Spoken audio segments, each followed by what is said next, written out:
So it's all for play for still. I think so. Do you want to bet against us?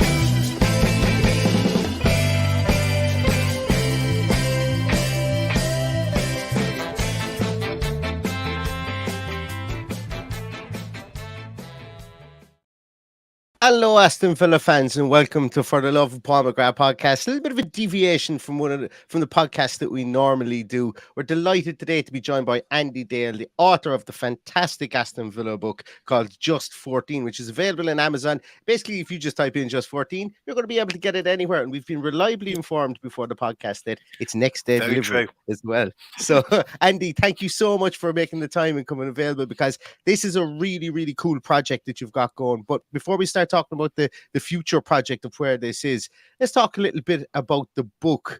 I'm going to let you do this because I don't want to let out any of the juicy parts. How did this book come about, should I say? It's actually my second novel. I wrote my first novel about 2010 called Piranhas in the Bedroom, which is a bit of a semi sort of autobiography of my years at college, where I'm in a sort of a house of 10 men, 10 lads who are partying all the time. My roommate has two piranhas that sleep above my bed. And the character we called was called Jonathan Sadler, who, like me, is a Villa fan. So that was based in 1986, the year the Villa get relegated, unfortunately. So I decided, after that sold about 20,000 copies, that I wanted to do the prequel, the one called Just 14, based on the year the Villa win the league in 80-81. Obviously, a spoiler alert there, but we win the league. It goes really a much well. Happier event altogether, Andy. A much happier event. Yes. And the reason I called it Just 14, I'm sure a lot of Villa fans will know this, is we only used 14 players the whole season. Yeah. And also the character that was then at college when he was 18, 19, go back in time, turned 14 in that season. So it's very much a coming of age story. It's a bit Adrian Mole diary, because it goes through every game of the season. And while you've got sort of one page is the football, the other page is the lad growing up. There's a lot of it is me, but artistic license as well. And that's okay too. Yeah, apart from the football, everything in there is totally correct. Every fact that's mentioned about the Villa, whether it was on Match of the Day, when the goals were scored, who played, is all totally correct. I really enjoy the read, and the main reason I really enjoyed the read is when I was 13 and 14, I used to buy all the Adrian Mole books, and I found it very, very like it. And it was just like Adrian Mole had become a Villa fan and transported back into 1981. It was fantastic. I really enjoyed it. There is a childlike feel to it, and that's deliberate. Or maybe just my writing style, I don't know. That's the way it goes. So it goes through the whole season, and very much is, we live our lives in seasons, football fans, don't we? So the book starts in August and ends in May. That's how the calendar works. And it goes through, like I say, every game there. But I actually had my first season ticket the year after, the 81-82 season, because I belonged to a family of Wolves fans. I'm from the Black Country. My school friends were Wolves and Albion. And my father, my brother, and my grandparents were Wolves fans. I was the black sheep. If you read the book, you'll find out what happened. And it's in the film as well, so I won't let it out quite yet. Yeah. But on Christmas Day, 1974, I had one of those very special moments that totally changed my life. That's what's called a hook and tease in the business. That's what that one is called, isn't it? Yes, it's quite good. And it owns a lot to my granddad, and that's why he was quite important in the book as well. Yeah. So during the season 80-81, I probably, Jonathan, the character, not me, got to see probably live about 4 or 5 games only. Okay, including the famous one against the Albion when we win 1-0, back pass by Brendan Batson. April, which really sort of probably decides us for the title. Yeah, but the other games, I try and follow every way possible. I've got a lucky radio. Okay, the radio we turn on, the Villa always seem to score. Now in Birmingham, one of the major radio stations for the BBC was Radio Birmingham then. There's no Radio WM. And they had a goal horn, which they still have now. So whenever a goal scored in one of the games, West Brom, Wolves, Albion, all those, you have the goal horn. And that features quite heavily in the book. And also later on, films can have it on there as well. So a lot of times I'm following games on the radio. Other times, like when I'm on school trip in France, I'm trying the very next day to find a newspaper to actually find what the score of the Villa game was. Or like there was one very bad day that season, which doesn't get mentioned very much. We lost in the League Cup to Cambridge. It was a big embarrassment on the Stevenage scale. I was just about to say I had to wait to change for 20 minutes. Finally, about like sort of 9:45, it changed and announced the score. We had lost 2-1. But the book's very much about school rivalries. It's the next day at school after you've lost to Cambridge. You can imagine what it'd be like. All the Wolves fans, that's what I love all day. That's what I love the most about it, because growing up here in Ireland, you don't have any other Villa fans. So when I was in school, Monday morning was always a horrible, horrible place until we got further into the 90s and things started to get a bit better. But it was a horrible place listening to Liverpool fans, listening to Man United fans slagging. So I could relate totally to Jonathan going in. And I think there was the bully guy in it. Was he a Blues fan in the book? Is that certain? Well, he's a Liverpool fan, in fact, allegedly. Liverpool he didn't really fan, go for football. Yeah. Yes. So Bellingham is a big bully. I think for everybody it's very relatable. And I gave the book to my son. Unfortunately, he's not really a keen reader, so he hasn't read it yet, because I just asked him, did he read it? But he's more interested in doing his exams at the moment. But I think it's a wonderful journey back to an age where kids of today just couldn't relate to the fact that they can't just open their phone and see what score the Villa game is, or turn it on the telly, or look at it with Chinese commentary. All of these things that just become second nature to us, and all of a sudden you're transported back to, like, I remember going on holidays in the late 90s and waiting on the newspaper to arrive on the stalls, which was always a day late in Spain, to find out if Villa won. It was either that or you picked up the phone and spent 4 or 5 quid on a phone call to find out if they won. So all of these things, get lost very easily. So it was nice to go back and, like, even at that was before my time. In 1981, I was only 6, believe it or not. I know people think I'm a lot older, but I've never asked you what age you are, Paddy, but now I can do the maths. It's coming out now, yes. There you go.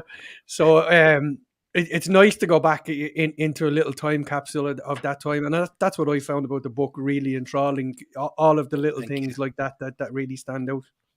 And I must say, I can relate to it as well, specifically the radio part, because I've spoken about in this podcast quite a lot about, my formative years of being an Aston Villa fan. Started following them in 92. Then we get to the League Cup final in 94. Very difficult to get games here in Ireland back in 94. And you kind of had to go to the pub to see them, if you wanted to. And I came from a family that weren't very much keen drinkers or anything like that. And I didn't really go to the pub, and I didn't really get the point of going to the pub to watch a match. So I used to listen to it on live and 5 Live on the radio. And all through the 94 campaign, as much as I could, I listened to all the games, because most of them would be broadcast. You'd be able to find them somewhere. At least you get the goal updates. And we lived very rurally, and the radio frequency we had to get was an AM frequency, and we had an electric fence to keep cows out of our house, around our house. And the electric fence was earthed. We could never find where it was. So when we were listening to the AM signal, you could just hear tick, tick, tick, tick from the electric fence coming from somewhere. So and you could, for about 3 years, I listened to games on the radio, and that tick, tick, tick was always there. It was like a metronome in the background. But I always used to call it the lucky tick because we got to the League Cup final in '94, got to the League Cup final in '96. Amazing, yes, in And they were the 3 '96. years that, yeah. So very nostalgic reading that part of the book, I must say. Yeah. I mean, on the sort of family side, and my brother 3 years old was a Wolves fan. Wolves had won the League Cup the previous March. So 1980, I actually went with them to Wembley and watched as Andy Gray, my former hero, who was then signed for the Wolves for a record 1.5 million, was scoring the goal for my brother's team to win them a trophy. And what had I seen? Nothing at all. But the next year, the whole build-up and winning the league, and I was actually there on the final day. Amazingly, I'm quite a big church person, and my family are as well. And one of the church stewards, a Villa fan, actually took me to London, which is really unusual, and actually went to the game at Highbury. And a game I'll never ever forget. I mean, we do lose 2-0, but the whole thing, when we find out what's happened at Middlesbrough, Ipswich have lost, and the champagne coming down on this 14-year-old boy is just amazing. And that's really a bit like fever pitch, as you've already mentioned with the Arsenal one. That's the feeling you have. All football fans know that jubilation when suddenly it just finally happens. You can finally let out that emotion. You know, you don't have to be worried anymore. It's done. No one can take it away from you. And there is a whole generation, I think, of Aston Villa fans that are waiting for that feeling again. I think probably coming up from the Championship recently is the closest that we've gotten really to that feeling, and hopefully under Unai Emery it will come to that as well. But one person I wanted to ask you about because I know there's a lot of cameos in the there will be a lot of cameos in the movie, but we'll go back to the book because we will get onto the movie in a moment. Is Eamonn Deacy. He's very close to us here in Ireland, to our hearts, obviously being an Irishman playing in that team. I live in County Galway and close to Galway City, where he is literally revered as a saint in the city for just the kind-hearted nature of a man that he is, the great footballer he was, and never forgot his roots. Even though he went to Aston Villa, he was never a Billy Big Shot or anything like that. You know, he came home, he played with West United, and his family are still very involved in football. And there's still a lot of football fans here are Aston Villa fans because of Eamonn Deacy. Talk to me a small bit about that, about that part as well. I mean, Eamonn's one of the 14 players from that year. He was often the sub, but the very first game against Leeds, because of injuries, he played left back. And Eamonn always gave everything. I mean, all the Villa players that I see now from that period, always involved, have got so many lovely stories about Eamonn. How he's hardworking. I never believed he would deserve the credit for things he had. But anyway, the season starts, 90 seconds, he gives away a penalty against Leeds. So we're actually losing after 90 seconds. We come back and win 2-1. But Eamonn was a bit unlucky in that penalty. I've seen it a few times. And I think VAR might have sort of overruled it. Yeah. We'll see. But he was just such a lovely chap. Jonathan wasn't too enamored with Eamonn Deacy. Sure, he wasn't in the book. To start off with, anyway. So he gets a lot of mention because he's always there. In those days, there was only one sub. And Ron Son's always either chose Eamonn Deacy defender or David Geddes a forward, depending on we're home and away virtually. But Eamonn played a lot of different positions, and he also played some European Cup games. I remember, so one of the stories people say is he didn't get his medal early on for the European Cup because he wasn't in the squad that day. But later he was given it, and he said he didn't deserve it. And they tried to make some, said you did deserve it. You were involved in the previous games early on. Like also when they won the title, going on the actual open top bus, Eamonn again didn't want to go near the front because he felt he didn't deserve it, and they pushed him to the very front. So many lovely stories about Eamonn. It's a pity he's not with us now. Of course. But his family is the greengrocers. I've got a copy of the book, and they've got a picture I've got of the book outside their shop. Oh, excellent! I know his brother Dan is very much a Aston Villa stalwart around, and he's a Yes, really nice guy. Dan will always have a story for you around Galway City as well. So totally. We were keeping them involved. I mean, the idea with the film is that there'll be cameos by all 13 players still alive, and then superimposed an Eamonn one when he was oh, slightly nice, older. nice. So it'll look Very like good. they're all there. That's very nice. That's Brilliant. a nice little touch. All right. Yeah, yeah. And it would be great to see all of them, with those cameos. And I know you've been Yeah. on Up the Villa podcast previously, and you were saying that maybe you might see player X in serving burgers behind at a a burger bar. Or you might see somebody on the turnstiles, or you might see somebody doing that. So it'll be nice to kind of be watching out for the faces and go, oh, there's Gary Shaw. Oh, there's Dennis Yeah. Marker. There's Only the Villa fans will really realise they're there. yes, Most viewers won't, but for the Villa yeah, fans, it's absolutely. nice to do. I mean, we've done the promotional trailer, Hmm. which we released in October, and in that, about a 9-minute trailer, there was Gary Shaw playing a teacher. There was Tony Morley being a gardener. Yes, There was Des Bremner being a steward inside the ground, yeah. and Kenny Swain just being a fan. So those four have already done their bits at the moment, but they'll be used again. That's nice. And Brilliant. it's a great connection back as well because look, no matter what way you butter the bread with this one, it's Aston Villa's best ever day. And until another Yes. team come along and knock them off their perch, and to be honest with you, it probably will never be bettered because just like the name of the book is just 14, they only use That's the 14 thing. players. And that will never be done again because, hey, listen, Aston Villa have used 16 players in some games this season. Never In a mind. half, yeah. Yeah. Yeah, exactly. Which is mind blowing to see the levels of Yeah. fitness and the level of determination, and I suppose the mindset and the mind over matter that these players must have had back in the day. Because it's not like hamstrings were only invented in No, they were 1995. injured. They were injured and they were playing.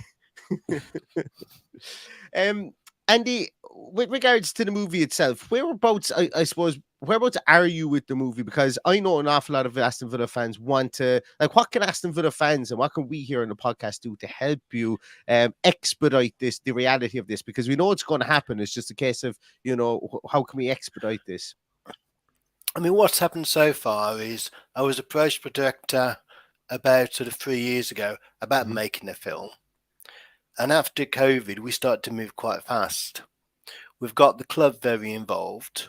All the former players that are still around have all been very involved. And we've got to a point now where we've done promotional trailer, which we released, but because of copyright on the 80s music, we haven't been able to get it out on social media much. But Okay. we are now have a new version of the soundtrack, which is an 80s feel, but isn't using the actual 80s songs at the moment Okay. that were in the film. And we'll have that out within the next 2 weeks.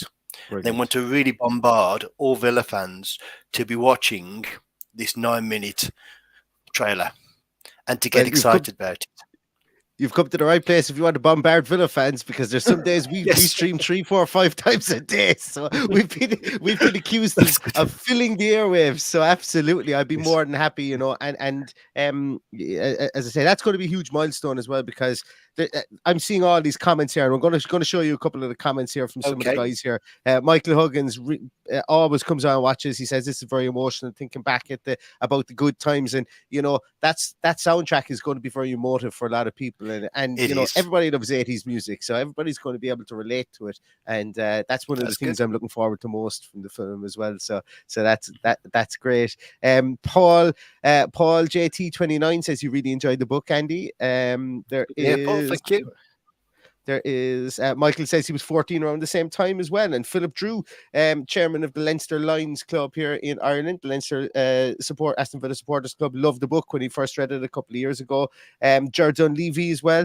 Yeah, brilliant book. I read it before Christmas. Before Christmas, and thoroughly enjoyed it. So, excuse me. So we've got some people who've read the book and are eagerly looking forward to the. I to the must say movie this as well. point, Neil, actually.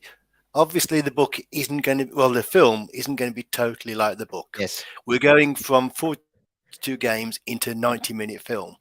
Yes. So we're going to reduce a lot of the actual villa footage, and it's going to be a bit more romancing. Actually, Good. there's more sort of a relationship.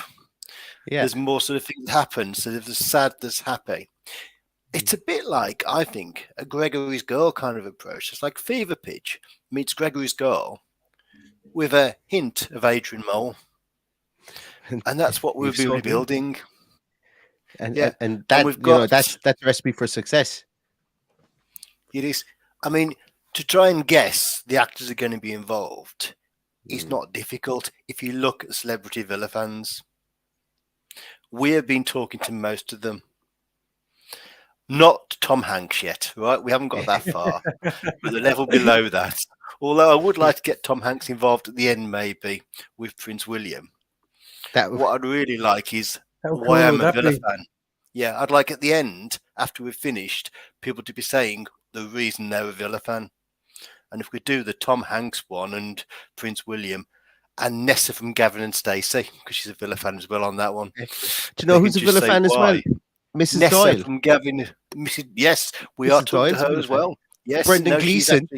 Brendan Gleeson. Yes, Brendan Gleeson. Nominated for his movie nominated for an Oscar today. Also a Villa fan. These names are all there. Don't worry. Oh, brilliant! We're having a chat to a lot of these. Andy, there's a Aston Villa supporting actor that you may not know of as well, an actor of some acclaim and some repute. It's me. I'm only joking. I did a couple of plays this year, so I'm hamming up the fact that I'm up there with David Bradley and Tom Hanks and what I will say though, Neil, is anybody at all, any Villa fans can be extras. Yeah, we're going to need lots of crowds. We've already, for the actual trailer, we had about 200 people who got involved. Oh. Yeah, and we're already winning awards at the festivals for the trailer. So all of those people can actually share our award now. Excellent. Brilliant. And that's good.